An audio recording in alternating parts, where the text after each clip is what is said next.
세상에서 가장 귀한 이야기라는 무언극인데 그림자를 이렇게 하는데 조금만 몇 명만 더 우리 교학교 학생들이 생기면 한번 해볼 만한 좀 얼마나 좀 그 잔잔하면서도 우리가 다 아는 얘기 같은데 그 속의 울림이 좀 생각할수록 좀 계속 진하게 동이 치는 것 같습니다.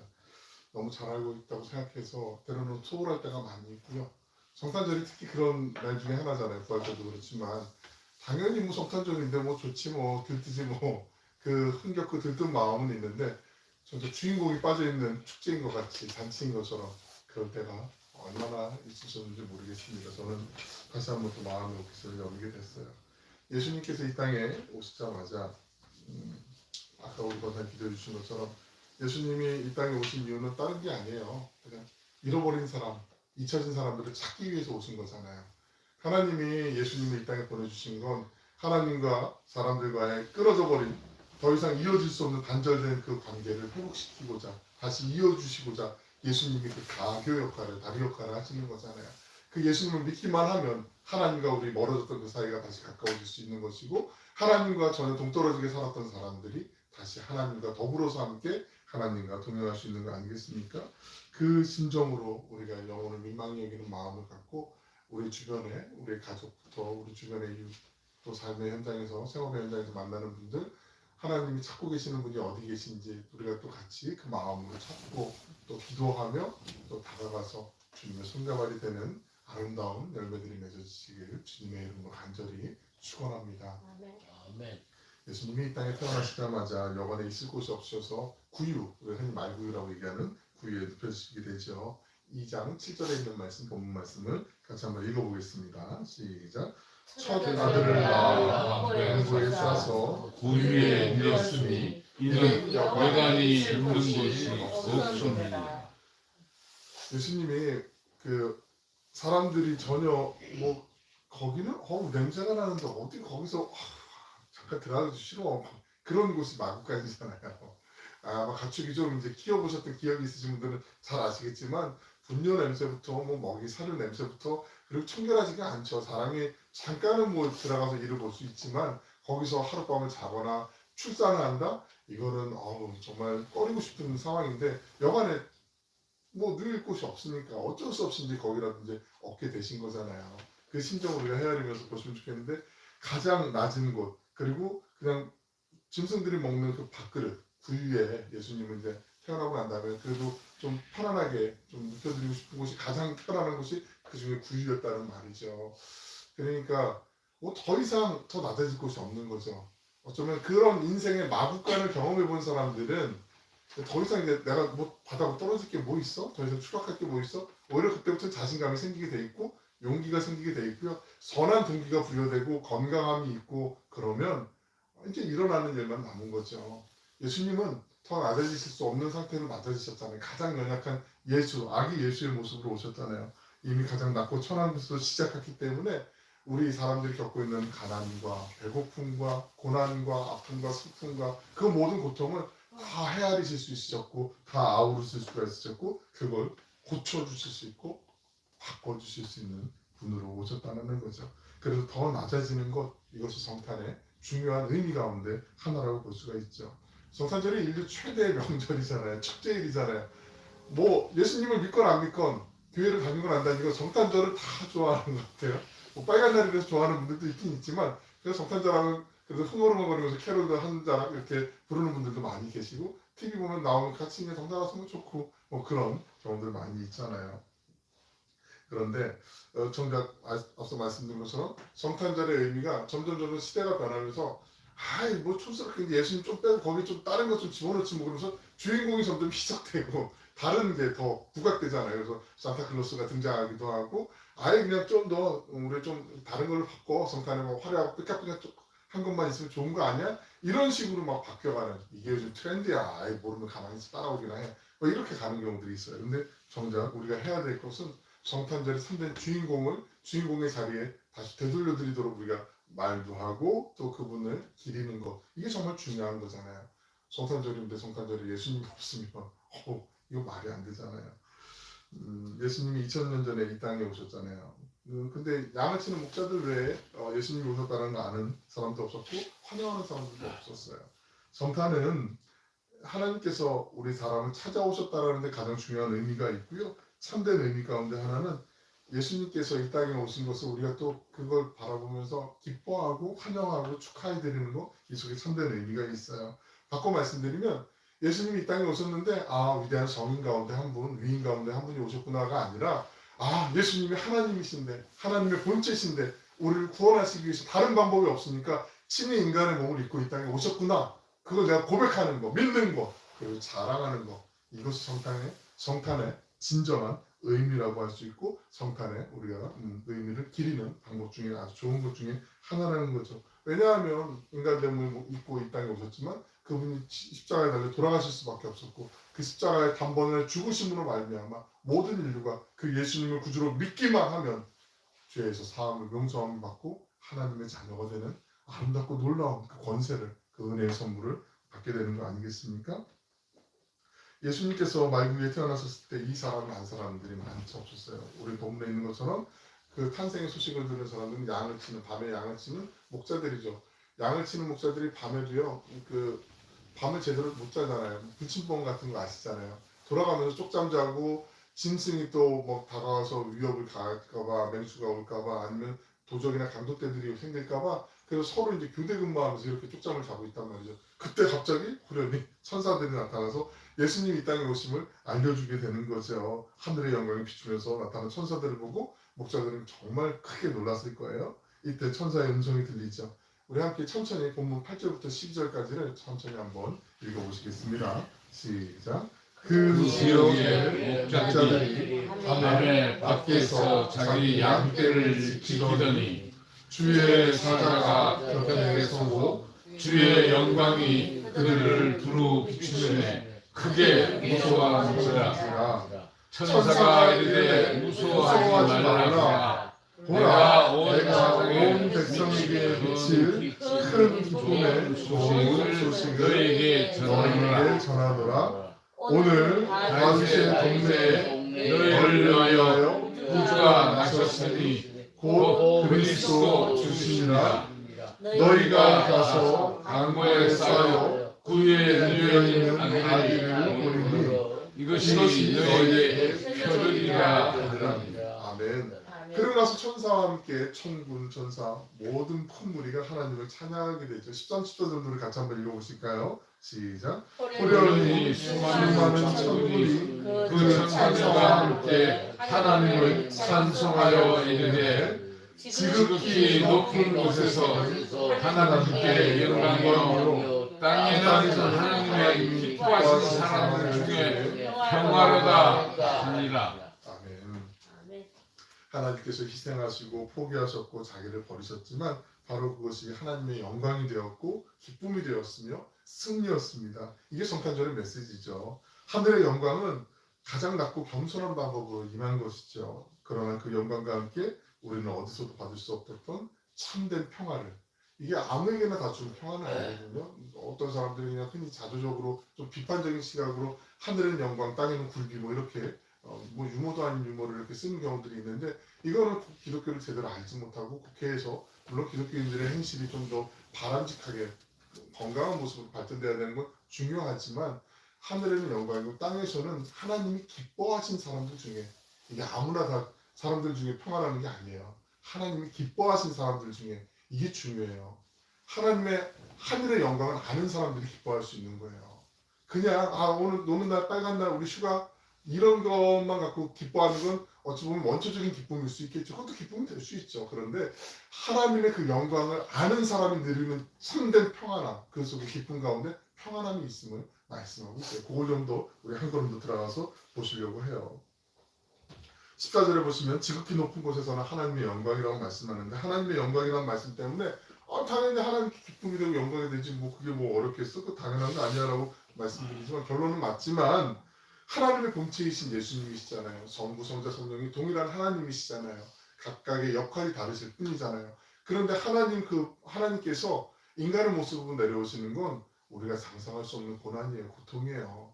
여러분, 우리 집도 좀 평수를 넓혀 가시는 게 편하고 좋지, 갑자기 넓은 데 있다가 좁은 데로 가시면 얼마나 힘들어요. 그거 경험해 보셔서 아시잖아요. 건강할 땐 좋은데 몸이 갑자기 아파지면 이 불편함 때문에 답답하기도 하고 막 짜증도 날 때도 있고 그렇잖아요. 시간과 공간과 모든 것에 제약이 없는 하나님, 온 우주에 충만하신 그 하나님이 어린 아이기 그리고 연약한 인간의 모습으로 시간과 공간에 제약이 있는 인간의 모습으로 내려서 오시려면 이거 우리가 상상할 수 있겠어요? 상상 못할 거요. 그 불편함을 잊고 이 땅에 오신 거예요. 우리를 살리시기 위해서, 구원하시기 위해서. 그것을 기억하셔야 돼요. 그래서 하나님의 영광은 이게 쉽게 얻어지는 그 영광이 아니에요. 우리를 위해서 고통스럽고 슬픈 대가를 치르셨는데 그것은 단지 하나님의 사랑 때문에 사랑. 우리를 구원하시기 위한 하나님의 사랑이죠. 하나님이 사랑하시기 때문에 우리를 위해서 십자가에 달리시기 위해 예수님을 우리는 다 살기 위해서 이 땅에 열심히 살아가지만 예수님만이 죽기 위해서 이 땅에 오신 거 아니겠습니까? 끊어져 버리고 돌이킬 수 없었던 그 하나님과 인간과의 관계를 회복시키기 위해서 예수님이 오셨잖아요. 그래서 그 예수님 믿는 믿음이 있는 사람들에게는 예수님의 탄생이 승리고 영광이고 기쁨이고 축제가 될 수 있는 거죠. 거기에 진정한 기쁨의 의미가 있는 거죠. 하나님께 영광 그 말씀 속에는 마치 레위기에서 말씀하신 것처럼 레위기 11장 45절에 있는 말씀처럼 내가 거룩하니 너희도 거룩할지어다 라고 하나님이 말씀하신 그 거룩함이 그 속에 담겨져 있어요. 왜냐하면 하나님은 죄로부터 하나님이 멀어지셨기 때문에 인간이 멀어졌기 때문에 죄가 있는 그 상태에서 사람을 하나님 품에 안으실 수 없었어요. 하나님은 죄가 없으신 분이고 거룩하신 분이기 때문에 그 죄의 문제를 해결해야 되는데 그 해결하기 위해서 예수님을 믿는 믿음이 필요했던 거잖아요. 구약시대 때는 모든 사람들이 제사장 앞에 제물을 갖고 가서 피를 흘려 제사를 드리고 그 죄의 용서함, 사함을 받게 되잖아요. 제물을 와서 죽인 다음에 죽이기 전에 먼저 제물에게 내 죄를 전가하죠. 제물의 머리에 안수를 해요. 그래서 내 모든 죄가 이 제물로 다 옮겨져감을 이제 선언하게 되고 그러고 난 다음에 내 죄가 이 제물에 다 이게 소일 수도 있고 양일 수도 있고 염소일 수도 있고 비둘기나 새일 수도 있어요. 그 제물에 들어가고 난 다음에 그 제물이 내가 죽어야 되는데 제물이 대신 나를 위해서 죽는 거죠. 나 대신 내가 피를 흘려야 되는데 제물이 대신 피를 흘리는 거죠. 그 모든 것들을 한 번에 해결하신 분이 예수님이시잖아요. 그 예수님이 이 땅에 오시기 때문에 그래서 우리가 죄로부터 멀어졌던 우리 하나님과의 관계가 예수님을 믿는 믿음으로 우리가 죄가 있지만 죄 없다라고 인정해 주시고 용서해 주시고 거룩하다고 불러주시고 그래서 우리가 그 하나님의 거룩함, 그 영광 안에는 그 하나님의 거룩함, 죄 없으심이 포함되어 있다는 거죠. 그리고 그 속에는 말씀드린 것처럼 하나님의 사랑이 녹아 있어요. 그리고 그 속에는 하나님의 영원한 생명이 깃들어져 있죠. 하늘의 천군 천사가 예수님이 탄생하신 걸 보고 함께 기뻐하면서 부르는 찬송에는 우리를 구원하시기 위해 찾아오시는 그 하나님의 형용할 수 없는 그 사랑과 그 사랑을 맛본 사람만이 누릴 수 있는 참된 평화가 가사의 전부 다예요. 우리 10절을 다시 한번 읽어보실까요? 10절 말씀 시작. 지극히 높은 곳에서는 하나님께 영광이요 땅에서는 하나님이 기뻐하신 사람들 중에 평화로가 합니다. 하나님의 그 모든 고뇌와 범민과 우리를 위하신 그 어쩔 수 없는 처절하신 선택 그것을 믿고 그걸 아는 사람만이 하나님께 영광이 됨을 믿고 그리고 그 속에서 그 은혜 안에서 서로 평안함을 하늘의 참된 평안함을 누릴 수 있는 거고 맛볼 수 있는 거죠. 그 사랑의 빚졌는데 하나님이 나를 죽을 수밖에 없는 나를 살려주신 그 사랑을 내가 맛봤는데 하나님이 기뻐하지 않는 것에 내가 힘을 쓸 수 없잖아요. 내가 거기 관심을 둘 수 없잖아요. 그럴 수 없잖아요. 그래서 그 하나님이 기뻐하신 사람들 중에 평화가 임하게 되는 거죠. 예수님의 탄생을 축하하는 모든 사람이 제일 먼저 경험해야 될 것이 하나님의 거룩하심이죠.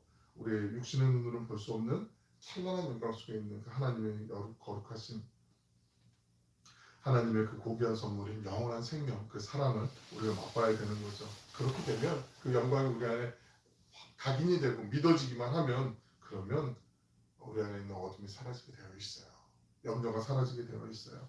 질병과 가난과 고난, 절망 이런 것들이 더 이상 문제가 될 수 없어요. 왜냐하면 그것보다 훨씬 크신 확실하신 하나님이 우리를 자녀 삼아주시고 우리의 모든 죄를 용서해 주셨기 때문이죠.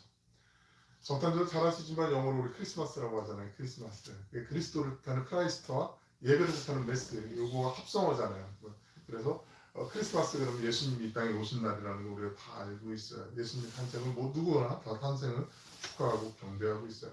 그런데 만약에 예수님이 그냥 평범한 일반적인 보통 사람이었다면 2000년 전에 오신 그분을 누가 예배하겠어요? 누가 축하하겠어요? 만약에 그분이 그냥 돌아가신 채로 무덤에 2000년 동안 갇혀 계시다면 누가 그분의 탄생을 기뻐하고 축하할 수 있겠어요? 그분은 분명히 살아계셨고 부활하셨고 그리고 살아계시며 지금도 우리와 함께 하시는 하나님이시잖아요. 그래서 점점 더 축하하고 축복하고 기뻐하는 거 아니겠습니까? 그리고 그분은 말씀하신 대로 구름 타고 이 세상에 다시 오실 때 그때까지 하나님을 높이는 그 경배와 찬양은 더 커질 줄로 믿습니다. 예수님은 우리의 화평이시죠. 둘로 하나로 만드시잖아요. 막힌다고 허물어 주시는 분이시잖아요.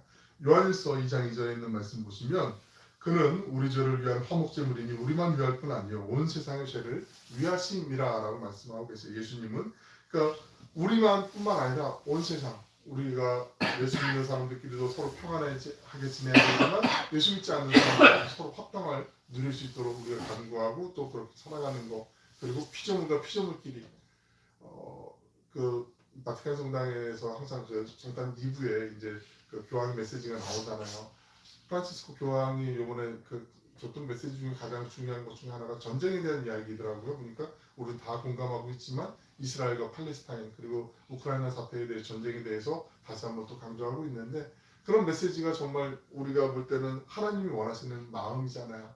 그런데도 그 조건이 있는 그 몇몇의 조금 힘이 있다고 생각하는 사람들이 그 전환 방법을 쓰지 않고 너무나 이기적이고 너무나 못된 짓이죠. 그건 어찌 보면 자기의 생명이 소중한 만큼 다른 사람의 생명의 소중함을 내가 공감만 하면 멈춰야죠.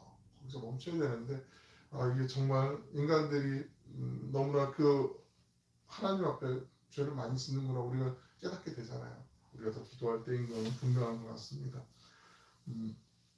이번 성탄절이 지나기 전에 우리 한번 오늘 한번 잠잠히 댁에서든 어디서든 한번 뭐 몇 분이라도 시간 한번 내시고 하나님 앞에 한번 그런 기도 한번 해보시면 어떻겠어요? 우리가 예수님을 만나기를 이미 만났어도 다시 뜨겁게 주님을 만나기를 우리 한번 다시 기도해보면 어떻겠습니까? 이렇게 하는 거죠.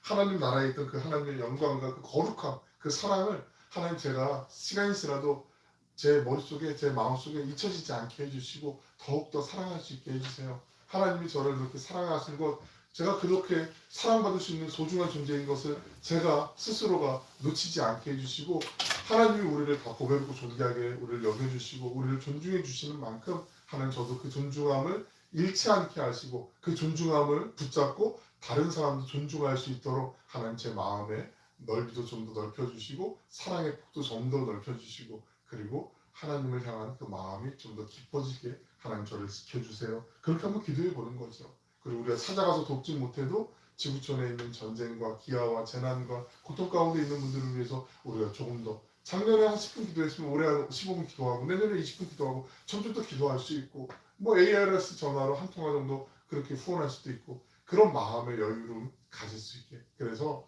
우리가 하나님을 위해서 뭐 크게 뭐 어떤 획을 긋는 어떤 일을 안 한다 할지라도 정말 하나님을 늘 언제나 생각하고 하나님이 기뻐하시는 대로 살려고 우리의 온 매무새도 마음의 매무새도 단정히 하다 보면 그게 결국 성화의 길이잖아요. 그게 예수님을 닮아가는 길이잖아요. 그게 하나님이 정말 기뻐하시는 길이거든요. 뭐 어디서 크게 한 건 내가 탁 이거 위해서 도와줬어. 하나님 그거 뭐 기뻐하시는지 아닌지 모르지만 그거보단 꾸준하게 한결같이 하나님께로 더 가까이 가는 거 하나님 그거 훨씬 더 기뻐하실 건 저는 믿어요. 그건 확실해요. 우리가 우리의 형편 때문에 우리의 시선이 그냥 바닥에 고정돼서 땅만 보고 한숨 쉬기보단 그런데도 우리를 살려주시고 우리는 더 이상 낮아질 데가 없어요. 그거보다 더 낮은 곳으로 예수님이 이 땅에 오셨잖아요. 마음 밥통에 오셨잖아요. 그리고 우리의 모든 걸 아시잖아요. 그리고 하나님께 영광이 되는 그 은혜를 거룩함을 회복해 주시고 영원한 생명을 주시고 사랑을 주시기 위해서 오신 그 주님께서 아니야 나와 함께 더불어서 기뻐하자 함께 그 평안함을 누리자 주님이 우리에게도 지금까지 말씀하시고 그 가사를 그 내용을 그대로 하늘의 천군 천사가 지금도 찬양하고 있어요. 날마다 우리 삶 속에 하나님이 함께 하셔서 감사합니다. 행복합니다. 하나님이 인도해 주실 걸 기대합니다. 그 기도하시는 마음으로 성탄의 의미를 새기다 보면 우리 마음속에만이라도 세상 사람들은 안 그런다 할지라도 성탄절의 주인 예수님이 우리 안에 강하게 역사하실 것이고 그 사랑이 우리의 손과 발을 통해서 구체적으로 아름답게 열매 맺게 될 줄로 믿습니다. 주님 때문에 행복하고 감사가 넘치는 성탄절, 그 성탄의 은혜와 평강이 모든 가정마다 아름답게 열매 맺어 가시길 주님의 이름으로 축원합니다. 아멘. 사랑하고 풍성하시고 자비로우신 아버지 하나님, 2023년 성탄절을 맞아 사람이 되어 이 땅에 오신 하나님, 예수 그리스도께서 성탄절의 주인공이시라는 사실을 다시 한번 새기게 하시니 감사드립니다. 이 세상 그 무엇과도 바꿀 수 없는 예수님께서 우리를 위해 인류를 구원하시기 위해 이 땅에 오셨음을 믿습니다. 우리 평생에 하나님의 영광을 찬양하며 진정한 하늘의 기쁨을 평화를 맛보고 누리며 흘려보내게 하여 주시옵소서. 거저받은 주님의 사랑을 언제나 기억하고 영원한 생명을 주신 사랑을 만나는 이들에게 전하며 그 사랑으로 살아가게 하여 주시옵소서. 감사드리며 예수님의 이름으로 기도 올리옵나이다. 아멘. 아멘.